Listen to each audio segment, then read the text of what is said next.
there, everybody. It's Ellen Weatherford. And Christian Weatherford. And this is Just the Zoo of Us, your favorite animal review podcast where we rate your favorite animals out of 10 in the categories of effectiveness, ingenuity, and aesthetics. We are not zoological experts, but we try our best to bring the best and most accurate information. I said best twice there. That's okay. It's worth repeating. As in I should go again? Or... Best squared. Oh, okay. I see. No, lean into it. My new thing I'm doing this year is that I'm leaning into mistakes and just rolling with them and acting like I intended to do them all along. All right. Delusional confidence is my theme now. One thing that I wanted to let people know about right at the top here is that I think it's 2 weeks, in some number of weeks, I will be presenting for the first returning Nerd Night Seattle. If anyone's ever been to a Nerd Night event, they're done sort of all over the country, and they haven't done one in Seattle in a very long time. So this is sort of the comeback of Nerd Night Seattle. So anyone who is in Seattle and is looking for something to do on the evening of Friday, March 27th, head over to, you can go over to our social media. I'll have like links and stuff to where you can go. Tickets are free, but they do ask you to please RSVP so that they have a head count, know how many people to expect. And I will be talking about the zoology of dragons, which I'm very excited. There's also 2 other presenters who are presenting on different science topics. So I think it's going to be a really fun time. So if you're in the Seattle area and you're free on Friday, March 27th, come check it out. And also our Stardew Valley farm is going really well. It is. We got the Statue of Perfection on our first try. Yeah, easy. Yeah. We are praying for a thunderstorm. We have not had a thunderstorm in like 3 seasons, and we need batteries so bad because we need to fix the boat to go to Ginger Island. Yeah. So we're stuck. We have not had a thunderstorm in ages. Please, please. There's a couple batteries I wish I had not spent. Yeah. Looking back, I think I was a little trigger happy with the iridium sprinklers. Oh, well. Our children, Wumbus and Prumbus, are doing very well. The random name generator happened to name our children Wumbus and Prumbus. So we have to greet Wumbus and Prumbus every day. So all is going well on the Weatherford farm. And this week I'm talking about the Mandarin Duck. Okay. Do you know this fellow? I don't think so. Guy. I think you've seen them. They had some Mandarin ducks in the in one of the aviaries at the Jacksonville Zoo. So I used to see them there a lot. Scientific name is Aix. I don't actually know how that genus name is pronounced. It's spelled AIX. Oh. So Aix maybe? Galericulata. Whoa. Let me show you as a refresher what the Mandarin duck looks like. There she is. Very pretty. A sleigh. An absolute sleigh. Well, there he is. That's the male. The males look like that. The females don't look like that. Huh. But the males, birds. Are an absolute sleigh. Beautiful, beautiful duck. If you've never seen a Mandarin duck, they have this sort of like helmet-shaped crest of feathers with these really, really bright, colorful markings. And they have this sort of a beard almost, like of whiskery feathers on the bottom. Just like you, a big orange beard. Like I said, now this makes at least the 3rd bird we've picked that was from the Jacksonville Zoo aviary. Sure, but they're not from the Americas. But where we know them from, I suppose. That is where I know them from. That's where I've met one, at least. Yeah. This is also our first duck. Huh. Never talked about a duck before. Not the wood duck? Not the wood duck. Not even the mallard. Okay. Which I think is wild that we're doing the Mandarin duck before the mallard duck. Because mallard duck feels like, that's like the duck. Yeah. That's the one. If you know a duck, you know the mallard duck. But no, it's springtime. We also haven't talked about an animal from Asia in a while.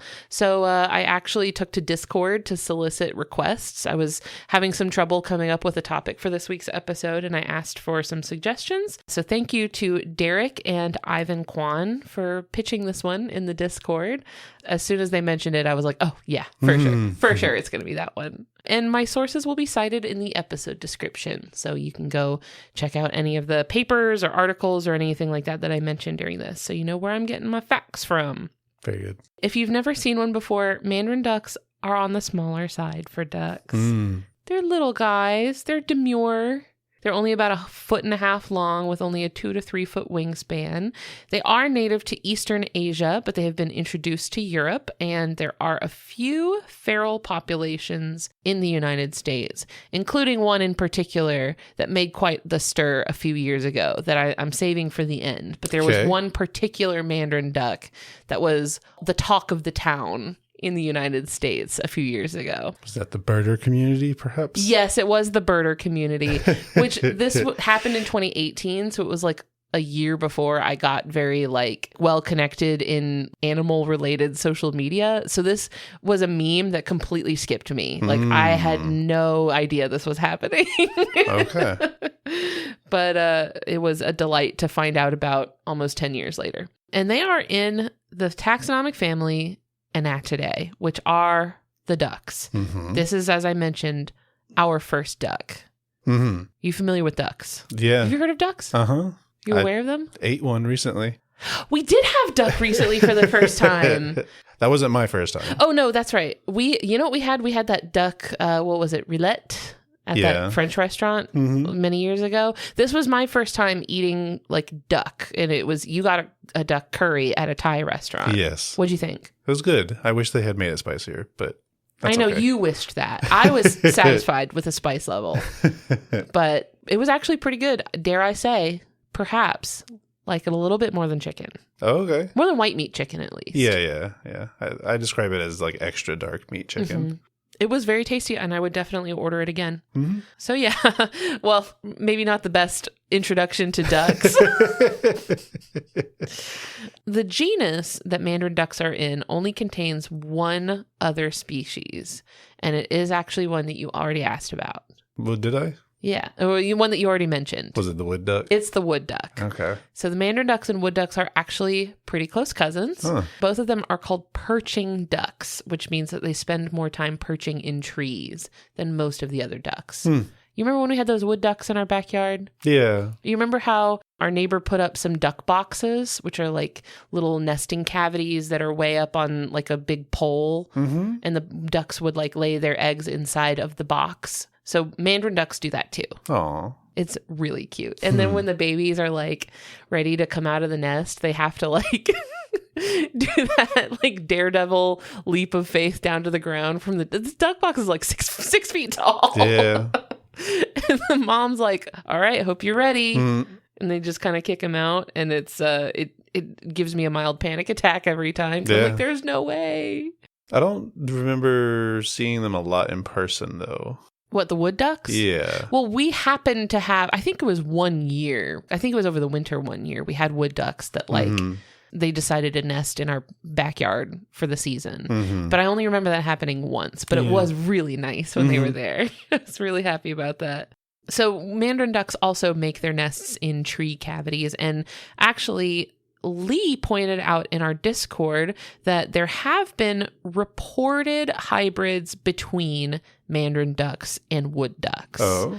But they haven't been genetically verified. It's more like someone would see a duck that kind of looked like a mix between those ducks, and we just have a picture of it, and like our best guess is that it's a hybrid. But there's something actually kind of quirky about their genetics, where Mandarin ducks have a different number of chromosomes than other species of duck, and their chromosomes are like shaped differently.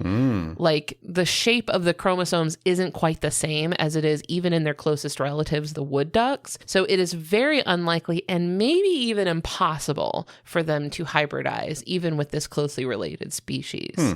But, you know, in biology, people are always saying something's not possible, and then you find it, and you're like, oh, I guess it.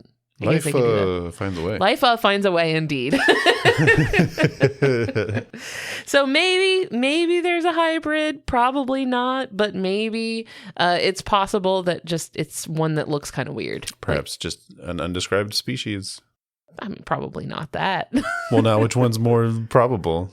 Maybe it's a new species. We've seen that happen sometimes, you know, like a hybrid makes a new species, but or just a new species that happens to look like a mix of those two unrelated ducks. I highly doubt that would have gone just completely unnoticed. I'm for making this a bet one. pool. Okay, you guys have fun with that. So if this is anyone's first time listening to this podcast, the first category that we rate animals on is effectiveness. These are physical adaptations, things built into the animal's body that let it do a good job of the things it's trying to do. I'm giving Mandarin ducks an 8 out of 10. Okay. A lot of the things that I'm going to be talking about for their effectiveness are common among ducks. Yeah. It's not specific to this species of ducks, but we've never talked about a duck on this podcast before, so I get to talk about some duck stuff. The first thing I wanted to talk about, when you look at a duck, probably their best adaptation for swimming through the water, aquatic lifestyle is their webbed feet. Right.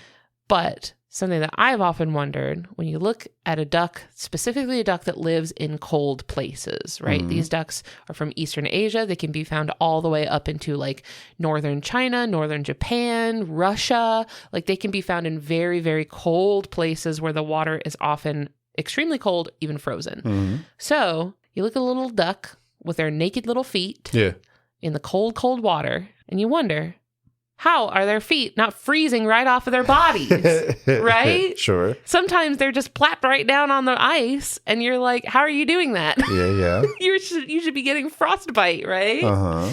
So they actually have a really, really neat system in their legs and feet called countercurrent heat exchange. Oh. You ever heard of this before? I don't think so. To understand this, you kind of need to understand the difference between veins and arteries. Do you know the difference between veins and arteries? I do. Arteries bring oxygenated blood to the rest of the body, and then veins are pulling the blood back. Right. So once the oxygen has been delivered where it needs to go, the blood has been depleted of oxygen. The veins bring the blood, which is why they're often depicted as being blue, right? The veins are bringing the deoxygenated blood back to the heart so it can get pumped back full of oxygen again. So arteries are going out, veins are going in. So since the blood in the arteries, which is coming from the heart in the sort of core of the bird's body, that blood is much warmer than the blood coming back in through the veins. Right. So in the duck's legs and feet, the arteries and the veins are woven close together like a net or like a mesh almost. They just touch right up against each other so that the warmer blood, so the blood flowing through the arteries, heats up the much colder blood in the veins, keeping the duck from losing too much body heat through their feet. Interesting. Yeah, and also so that when that cold blood comes back into the body, they don't have to waste a bunch of energy warming it back up. They can just keep it warm as it flows through their feet. Because otherwise their feet would act as a big giant heat sink, right? Yeah. And like you said, not actually freezing. Right. Right. And not getting frostbitten, and because their feet are just naked out there. They're not covered in feathers like the rest of the body. We've seen some other cold adapted birds that just have really fluffy legs or something like that, but they can't do that because their feet are in the water. Do you think they do the one leg thing? When standing on ice? There's actually a joke. I was reading about this. I don't know why I wrote this down. I was reading about this on a blog called ornithology.org, and it's by an ornithologist named Dr. Roger Lederer. And he wrote, "The old joke I lay on beginning bird watchers begins, why do some birds stand on one leg?" Do you know what the answer is? No. Because if they lifted it up, they would fall down. Oh. All right. That's such a grandpa joke. Yeah. It's so silly, but it really tickled me. Now, the next thing I want to talk about for physical attributes of ducks, I have to put a content warning on because I'm going to be talking about the reproductive anatomy of ducks. I'm going to be using very clinical, sort of sterile language, nothing graphic, nothing profane. Just know this next bit is about reproductive anatomy. If you do not want to hear about it, skip ahead. I'll drop a timestamp when I'm editing to safety. Yes. If you'd like to skip ahead, this part ends at 22 minutes and 20 seconds. Okay, on the reproductive anatomy of ducks because it is fascinating. Mm-hmm. It's gnarly, but it is fascinating. What do you know about the reproductive anatomy of birds in general? Do you know anything about it? I do. It's a common internet joke. I know, but before we get to ducks specifically, what do you know about general birds? Sure. Most birds do not have external genitals. Right. They've got a cloaca. Yes. You remember what a cloaca is? We've talked about it a few times. It's basically a combo of both. It does it all. Yeah. Of sexual it goes in, organs, goes out. Waste. All of it. Yeah. Yeah. You got to pee, you got to poop. You got stuff coming in, stuff coming out. It's going through the cloaca. Including egg laying. Yes, which... I'm sorry, girl. That is awful for you. So yeah, the vast majority of birds have cloacas. And then for mating, when the birds need to mate, they do what's called a cloacal kiss, where they just... I hate that term. Smooch them right together. And that. I hate the concept and the word for it, so I do feel like the word for it is appropriate. Like, it is matching the energy. It's gross. It's not great. But ducks are special. There's only, I think I saw 3% of all birds have any sort of external genitalia, and the vast majority of them are ducks. So ducks are special because they do have external genitalia, more like humans do, but theirs is very, very strange. It twists in a counterclockwise corkscrew shape. Right. A bit like perhaps, what's the pasta noodle that has the, is it cavatappi? I don't know. Is that what it, I'm terrible at those names. Yeah, it's cavatappi. So next time you're eating cavatappi, just remember this. So their external genitalia twists in this corkscrew shape, and the corresponding internal structure of the female duck also twists, but in the opposite direction. It twists clockwise. So it's reversed of theirs, which seems counterproductive. Yeah. Seems like literally counterproductive. It's also like very maze-like, where it has these like fake turns and like dead ends and all these little, it's like a labyrinth. It's not very straightforward at all. It is very complicated. So, of course, the question here is why? Yeah, why? Why are they like that? Do you know? Isn't it meant to offset the behavioral part of this? Mostly, yes. It is largely because there was, for a while, there was a lot of like speculation that like, oh, it's an adaptation for mating in the water. But there's a lot of birds that go in the water that aren't like this. Yeah. So that is probably not so much it. But the thing that does seem to have the highest correlation with this anatomical sort of feature is that the species of ducks that tend to force mating without mutual participation tend to have the more elaborate genitalia, while the species that tend to more often mutually consent to mating don't have to do all that. It's much more straightforward, much more simple. So this appears to be a reproductive evolutionary arms race. Right. Within the same species. That's very interesting, isn't it? Like, you always hear about evolutionary arms races between different species that are like competing against each other or trying to, eat each other, or like it's sort of adversarial between species. But this is friendly fire. Yeah. This is in between. Y'all are on the same team. Weird. Yeah. So, do you have some more whys in there? Well, kind of just to go into more detail about why, it's that the females seem to be adapting to make it more and more difficult for the sperm to reach the uterus without their cooperation. So basically, if they're not helping you along, if they're not willingly participating, it is going to be much, much, much more difficult for that sperm to reach the uterus. So you're much more likely to reach the goal and, carry on your bloodline, I suppose, if you are not copulating with the active and willing participation of the female. Right. But in response, the males are like also adapting to just reach it anyway. Huh.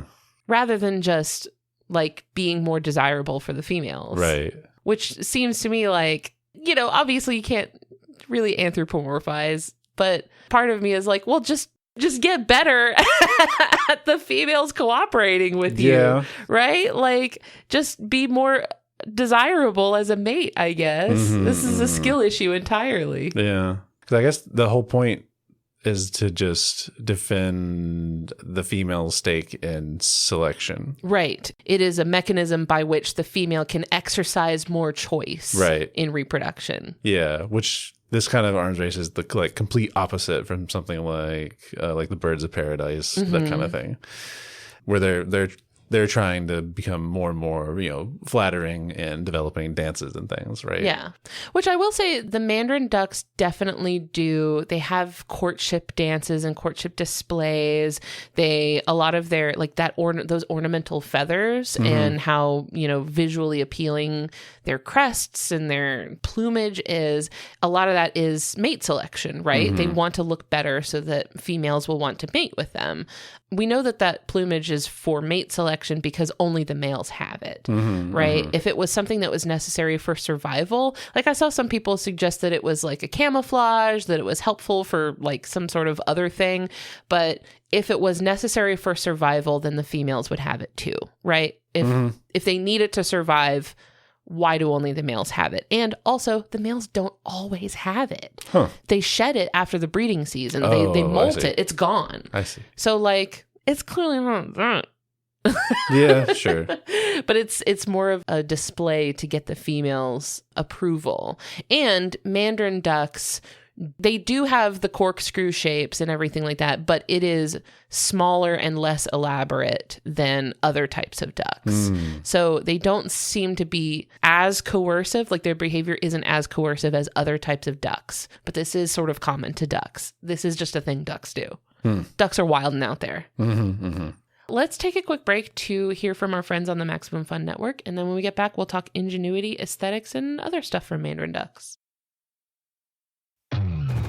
Hey, it's TV Chef Fantasy League. The podcast where we watch cooking competition shows and we treat them like fantasy sports. Right now, we're getting ready for Top Chef Carolinas. We spend all year covering these competitions, but now it's time for the main event. The apex predator of competitive cooking television shows. Tune in, draft a team, and play along. With your hosts, Sierra Cato, Mike Cabalon, and If You Wadiway. New episodes every week at MaximumFun.org or wherever you get your podcasts. Wonderful is a podcast where we talk about things we like. That's hard to sell in a promo like this, so we've enlisted the help of piano rock superstar Billy Joel to tell you about some of the topics we've covered. Take it away, real Billy Joel. Diddy Ruxpin on Lakeside, Worcestershire, Circle Time, Sega, Dreamcast, Caesar Salad, Tower of Hanoi. Keep me up, 8 time capsules, Wayne's World, Cheese Bulls, Wallace Stevens, Donkey Kong, Fun Size Almond Joy. They didn't start the podcast. Except that's not true, they did in 22. They didn't start the podcast. No, they actually did. That was in fact a fib. Listen to Wonderful every Wednesday on MaximumFun.org or wherever you get your podcasts. Thanks, real Billy Joel. No problem, Griffin.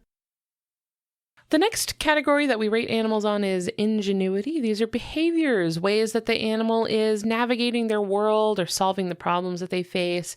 I'm also giving Mandarin ducks an 8 out of 10 for ingenuity. Okay. There's a heavy association, particularly in Eastern Asia, between Mandarin ducks and monogamy. They are perceived as being mated for life and, faithful to one partner. There's even sort of I would call it like a folk belief that like they're so faithful to their partner that like even if one of the pair dies, the one that's left behind will never find another mate. That's not really true for these ducks. That is actually true of so few species in the world. Right. Like long-term monogamy is actually extremely rare. It is much rarer than I think people think it is. I feel like the only species that we've talked about on the show, at least that I've ever heard of, that actually does long-term monogamy would be the albatrosses. We've talked about albatrosses being largely monogamous. Condors tend to be like long-term monogamous. And even though these ducks are associated culturally with monogamy, it's more like a serial monogamy. Do you remember us talking about serial monogamy? Because there are like shades of monogamy. Was this a monogamy within a given breeding season? Right. Okay. Within the giving breeding season, you would have, say, a Mandarin Duck. You know, they find one partner. They're going to stick with that partner through that season, and you'll see them together like that year. But then after the breeding season and they go their separate ways, they're probably going to find a new partner. Right. And they might be more likely to pick the same partner year after year, especially if things go well, right? What? I'm thinking of a joke. I'm sorry. What's the joke? Just like ladies, if your man says he is serial monogamous, that is not your man. Red flag. If he's serially monogamous, that doesn't mean that he's just really serious about it. Right. I don't know. I feel like people go through phases of like, I feel like even if long-term monogamy is your end goal, which is not for everybody, but even if it is, that usually involves a phase of serial monogamy for a while, right? You're not going to get straight to you're not going to be a one and done, right? You gotta sort of figure out what you want. But like, especially if you are a duck or any other type of bird, really, even if you are going to be like bouncing from partner to partner, once you've had a partner that works out well, the eggs hatch, the chicks are successful, everything goes fine, like you're more likely to be like, well, worked out last time, right, and like come back to the same partner the next year. But you might not. You might find another partner. You might not be able to find the same partner again. So you're like, I guess I'll find somebody else. It's definitely not the sort of thing where it's like the same one over and over again.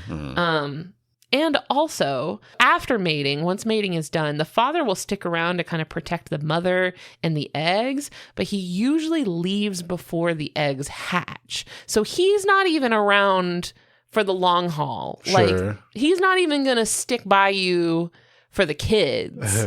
He's like, you're good here? Everything's all right? All right. Later. He bounces. He is not around to help with those babies at all. Dang. Are they at least doing a rotation of egg duties? Nope. Nothing. Okay. He's out of here. Is he bringing food to the mom? Nope. Wow. He ain't doing nothing. Well, he'll kind of like maybe protect the nest for a while. Like he'll like scare off. If someone gets too close to it, he'll kind of scare them off. This 1 foot long bird. And you gotta see how tiny these little guys are. They're little and they got little beaks, so it's nothing. I fended off that finch a second ago. You're welcome. Now, I was reading, actually, guest alum, friend of the pod, Ivan Phillipson, pointed out on an article that he wrote on scienceofbirds.com. He kind of suggests that the male's very conspicuous feathers, right? You are not missing this dude. They are like spotlight on them. They're having a diva moment. Yeah. So it would actually make it a lot easier for predators to spot the nest and the family of baby birds. So it's kind of like he's doing them a favor by not like hanging around the nest for too long. Okay. Because that could kind of actually make it more dangerous for them, right? Which I was like, okay, I get it. I see the vision. I see where we're going with that. But that does also feel like every doomed relationship, the guy will be like, I'm only breaking up with you so that I don't hurt you. Oh, geez. You know, like I just don't want to. It's like when like superheroes have to like break up with their girlfriends because they're like, I don't want to make things more dangerous for you. Didn't you see my grandma just got hit by a bazooka?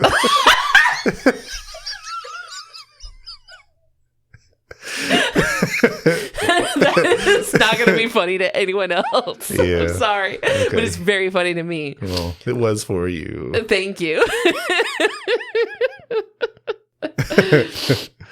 So I don't know. Part of me is like, what kind of line is that? Maybe work on your own stuff before you deflect the responsibility onto, I just don't want to hurt you. Yeah, okay, dude. I just don't want to hurt you in any way that would require me having to take responsibility for my children. Now, so imagine that you're a female Mandarin duck a little less ostentatious, a little less glamorous than the male duck. They're a little bit more drab, kind of a gray color. They do have a little bit of a crest. So like there's a little pop of personality there. But otherwise they're pretty gray looking little ducks. Now you're a female, you're going to be left alone to raise these chicks on your own. What is a girl to do? Well, if you're a Mandarin duck, consider making them someone else's problem. Okay. How many chicks we talking again? Not that many. Okay. A few. A little clutch. A study in northeastern China found that close to half of the Mandarin duck nest boxes in this study area of the ones that they were looking at contained a different duck's eggs. So the ducklings that were hatching in a nest, at least one of them was someone else's. Okay. Not belonging genetically to the duck that was hatching them. Huh. And that the chicks that hatched were usually closely related, but not offspring of the hen doing the hatching. As in, they were hatching their nieces and nephews in their nests, but not their actual kid. I mean, some of them would be theirs, right? But close to half of the time, they would have some other ducks. Eggs in their nest. So the hens seem to be showing a preference for brood parasitism towards their own kin. So they're preferring ducks that are closely related to them, but still they are parasitizing them. Now, how do they get there? Are they laid there? Yeah, or, like the duck will intrude into another duck's nest, lay an egg there, and leave. Your sister shows up and just... Here you go. Bye. You already got a few of these laying around. What's one more? Throw one on. That's friendly fire. A lot of the Mandarin duck's behaviors to me are like you guys are really mean to each other. Yeah.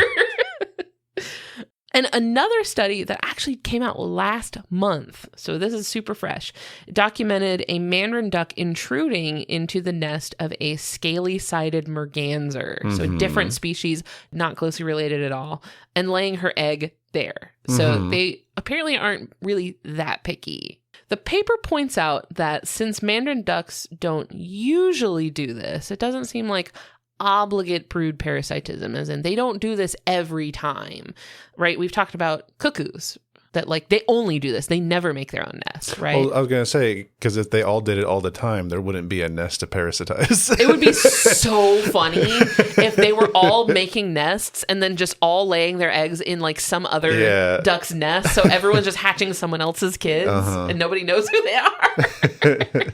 We call that scrambled. Scrambled eggs. You could do like the yakety sax music. There's like a Scooby-Doo style scene where all the ducks are switching nests and then trying to switch back to the original ones. Because at that point, I'm like, what's the point? Yeah. Everyone's raising eggs. Why are you doing this? But so it's not like that. It's not something that they typically do. And the paper suggested that in the case of the duck who laid her egg in a merganser nest, she probably lost her nest for some reason. Like a snake got into it, maybe the nest box fell over, something happened that made her have to abandon her nest. What? I'm just imagining like, oh, there's a snake there right now. It's not. Oh no! Gotta abandon it now. Oh no! I can't lay my egg here anymore. I guess someone else will have to take it. Oh no! Or there was some kind of environmental disturbance. Something happened that made her not able to use her own nest, but she needed to leave her eggs somewhere. So she probably just like looked around. Maybe this was just like the best available nest, right? And she was like, "Well, I got to put it somewhere. You have a perfectly good nest." Plop. I wonder how much control they have the wind to lay the egg. What I know about like chickens, I feel like, because I feel like you hear about chickens and stuff having problems when they aren't able to lay their eggs. Like I think it does get backed up and injure them if they can't like lay an egg when they need to. Oh, okay. So it's not the kind of thing that was like, it's gonna happen. It's just no, I think it is the sort of thing where it's gonna happen. Like once it's in there and it's like developed and ready, you gotta lay it somewhere. Oh, okay. And there was just a nest around that she was like, looks good to me. It is kind of like a baby in the fire station move. You know, I gotta do something with this. Here you go. you know? So it seemed a little bit more like a move of desperation than a move of just like, with cuckoos, right? Where they're like, I just don't want to do anything about this. Right. Here, I will make this someone else's problem. That one seems more diabolical. This seemed like more of a one-off. This was a desperate move. Interesting that they did it anyway, though. Actually, just a quote that I pulled from that paper. They said, failing to locate a conspecific nest for intraspecific parasitism in the short term, which means basically she would have just laid her egg in another Mandarin duck nest if one had been around. But there were no other Mandarin ducks around, so she couldn't find one. And given the partial overlap in its ecological niche with the scaly-sided merganser, the Mandarin duck may have instead targeted this merganser nest, which featured a suitably sized entrance and was already in the egg-laying phase, to deposit its egg. Therefore, this parasitic event by the Mandarin duck can be interpreted as an emergency adaptive strategy employed by an individual under the pressure of reproductive failure.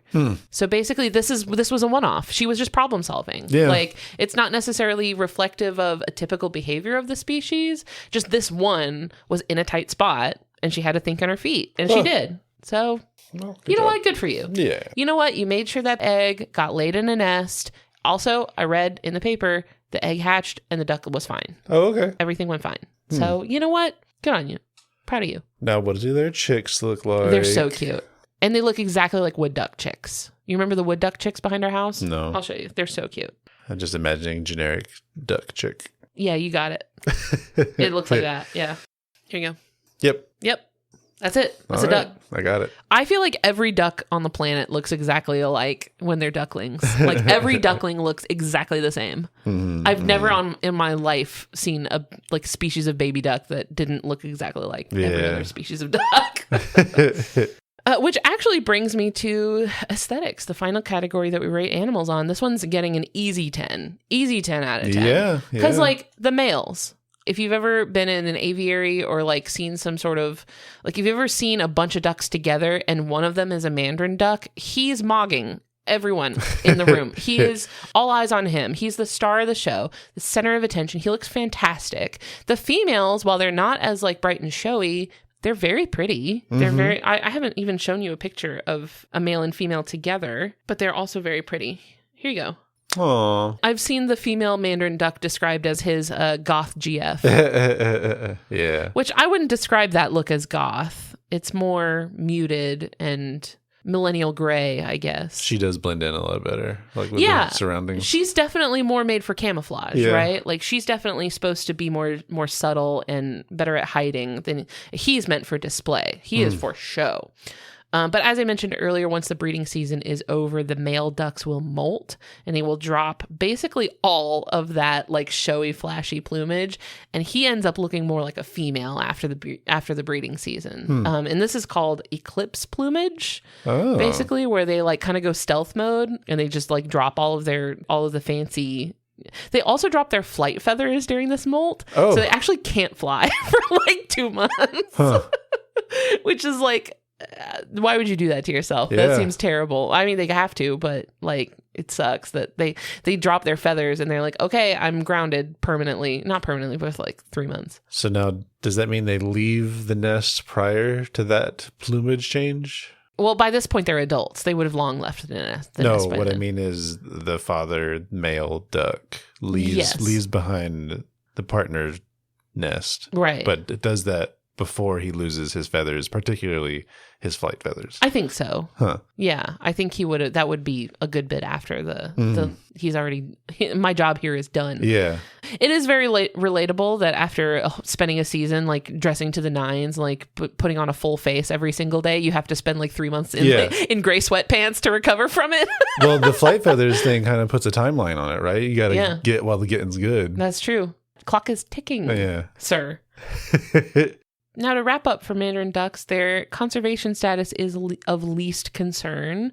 As I mentioned, they are native to Eastern Asia, but have kind of established little wild populations in Europe. Although I did not see them referred to as invasive species. I think they don't necessarily compete with very many native species of duck or waterfowl. So I actually don't know if they're considered invasive. I couldn't really find any sources that described them as invasive. They're not native, but I don't think they're quite doing the level of ecological harm that would put them into like the category of invasive. What is their primary diet?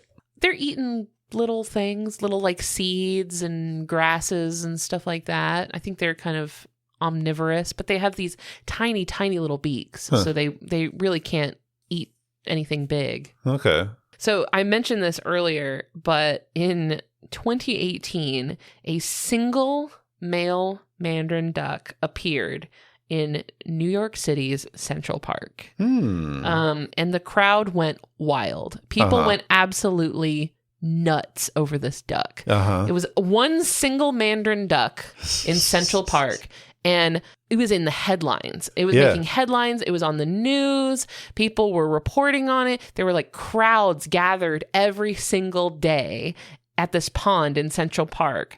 Everyone wanted to see this duck. People were going bananas over this duck. And Central Park already being a very popular birding like location in that area. So he earned himself a little nickname. People called him Hot Duck. Hot Duck? Hot Duck. Why? Because he's a duck who's hot. Okay. He's a duck and he's hot. He's Hot Duck. He was heavily memed. He was talk of the town, the bird du jour. He was featured in New York Magazine's dating section as New York's most eligible bachelor. Oh, I see. So birders were even starting to travel. People were traveling from all over the country to come see this duck, because the idea is that this is so far outside of their native range. Everyone wants to like put on their eBird or something like that. I saw a Mandarin duck in New York City. Like that's such a weird place to see them. So people are traveling, from the Midwest, even from the West Coast, to come see this weird, a bird in a weird place. Yeah. Until someone finally noticed that the duck was banded. The duck had a band on his leg, meaning he was like an escaped captive Mandarin duck. Oh. Which to me, I'm like, obviously. Sure. Yeah, dude. Clearly. Obviously, it's an escaped pet. Well, but don't they ban birds that aren't captive? Like they're just tracking birds. Like you wouldn't do movement? that for a Mandarin duck. I mean, so there are a couple of pockets of feral populations. I think there's one in North Carolina and there's one in like California. So like there are a couple of little pockets where you have feral populations of Mandarin ducks. Yeah. And this wouldn't have been one of those spots. So like it would have been really weird if one had flown up there from like North Carolina or something like that. Mm-hmm. But to me, the first thing I'm thinking is, oh, it's an escaped pet. Like someone just had a Mandarin duck and it just flew over somehow. So, and then people were very, very disappointed to find, because a bird that is banded or a bird that is like captive is not eligible by the birding association. You cannot like include that on your list. I see. So people had like flown in from like across the country and then found out that their special bird got disqualified. So silly. It reminds me of a web like comic I saw about a cardinal who's like in the southeast, and birders like, oh, there's just a cardinal, see those everywhere, and then it flies off to like the northwest and there's like, oh my god, a cardinal. I was talking to, who was I talking to? Someone I talked to not too long ago, maybe it was Jordan, was talking about traveling, like being from the Pacific Northwest and then traveling to Florida for the first time and being just absolutely dumbfounded by a northern cardinal. And I was like, when you grow up there, they're just background. You don't even notice them anymore. They're just part of the scenery. I do miss them. Yeah, I do miss them. And they have such a pleasant little call. I miss the Blue Jays too. It's funny that we had Blue Jays and northern cardinals in the same place. And like, yeah, I do miss them a little bit now. So my heart goes out to all the people that get catfished by Hot Duck. Sorry about that. And the way that I learned about this was so silly. This all happened in 2018, which I wasn't like super active or plugged in to like wildlife or bird watching, like social media. So I totally missed Hot Duck. I was not there for Hot Duck. I did not know any of this was going on, but I was reading articles about eclipse plumage for Mandarin ducks, and I came across this Audubon article on the Audubon website that was titled will you still love the hot duck when he looks like this, with like a picture of like a molting Mandarin duck, so he's all scrungly and like his feathers are half gone? A jump scare of an article, having no context for any of that, like having never heard of hot duck, no idea what this, and just seeing this article title, will you still love hot duck when he looks like this? Whose smear campaign is this? I was like, who is this at? What are you talking about? Do you know if this was before or after Pizza Rat? Oh, this would have been before Pizza Rat. Okay. 'Cause I think Pizza Rat was during my more active time. Okay. Pizza Rat is way better than Hot Duck, I feel like. Pizza Rat is in his element. Pizza Rat is exactly where he's supposed to be. Pizza Rat captures the spirit of the city, you know? It was New York City's rebound. Yeah. They were ready to be hurt again after getting their heart broken by Hot Duck. And just a word on like cultural sort of significance. So in Eastern Asia, where they're from, Mandarin ducks are symbols of romantic love and marital fidelity. They're kind of what maybe doves or swans would be in more like Western culture. Mm-hmm. They have that sort of connotation. They're featured in classical art and poetry going back literally thousands of years. Like you'll see poetry from like the BC times featuring, you know, these ducks as motifs of lovers and romantic, or even sometimes just like fraternal love. Mm-hmm. In Korea, wooden ducks are often exchanged as wedding gifts or given as wedding gifts. So like if a couple is getting married, someone not in the couple would gift wooden ducks, a pair of wooden ducks to the couple getting married. Okay. You don't get your own wooden ducks. Someone gifts you wooden ducks. I misheard the first time. I thought you were talking about wood ducks, like someone gives you live wood ducks. I was like, you know, the live animals that are always, I think that originally it was live ducks, like live Mandarin ducks. But probably for... I mean, no, actually, I did look around a little bit to see if Mandarin ducks are like a food thing. There are dishes called Mandarin duck, but those are just regular ducks. It's just like a Mandarin, like a dish called Mandarin duck made with duck, not of these ducks. So that's a good segue into another question I was thinking of, is the origin of its name, Mandarin duck. So, of course, Mandarin often refers to a Chinese language, right? So I actually looked this up a little bit because I was curious too, because this actually made me wonder why we call the language most commonly spoken in China, why we call it Mandarin. Right. Because that is not even close to the endonym, right, for China or the Chinese language or anything like that. Yeah. So the word Mandarin doesn't even come from Chinese language. It comes from somewhere else. I think it's from like an Indian word or something. But originally it referred only to like high-ranking officials from China, and they would be called Mandarins. Okay. And so then you'll hear like the Mandarin language or Mandarin ducks. So I think it comes from this like name for officials from China. Huh. There's a fun tie-in where we used to live in Florida, was part of an area known as Mandarin. Also called Mandarin, yeah. That was probably related to the oranges, though. Yeah, probably. Yeah, so what I did find was that most people said that the Mandarin duck tasted very bad. Oh. They don't taste good. So they are not typically eaten. I think sometimes they are, but like you have to prepare it and cook it in like a very specific way to make it not taste bad. Yeah. But in general, they're not, and they're also very small. You're not going to get a lot out of them anyway. Yeah, the ROI plummets as the bird size shrinks. Right. Yeah. Not a high yield bird. Yeah. So they're both scrawny, and also they don't tend to taste good. Okay. So I think people tend to not eat them. There's better ducks out there to eat that are, you know, easier to get.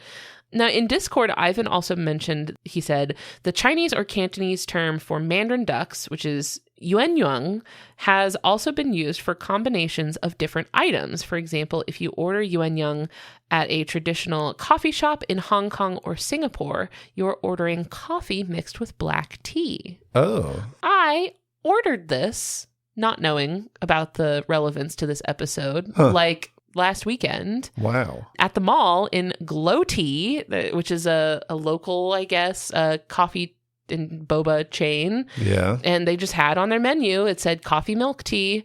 And I was like, that sounds delicious. Like Hong Kong style coffee milk tea. Yeah. And I ordered it, and I was like, and it was they're right. It's delicious. It's very tasty. I like both coffee and tea, so it was great for me. And also, there are a lot of dishes that have that kind of name. The idea being that, like, because of how different the male and female duck look from each other, it's like two different things making a good combination together.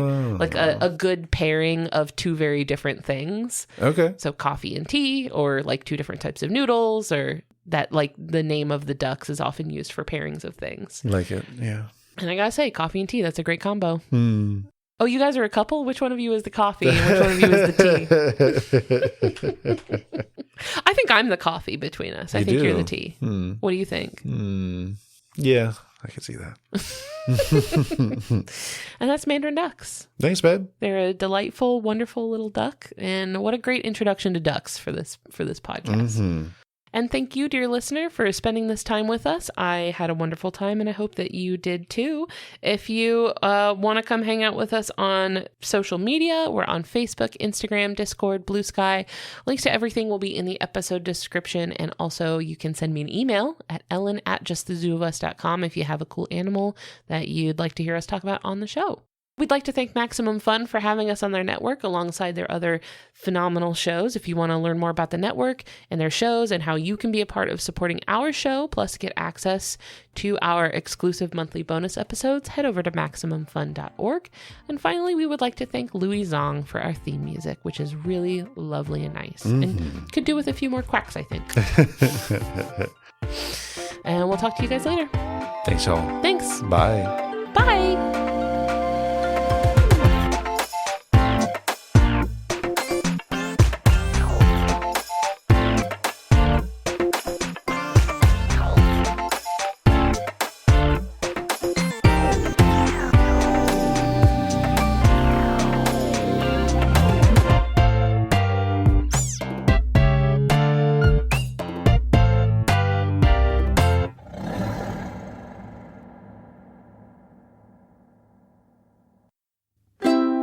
Maximum Fun, a worker-owned network of artist-owned shows. Supported directly by you.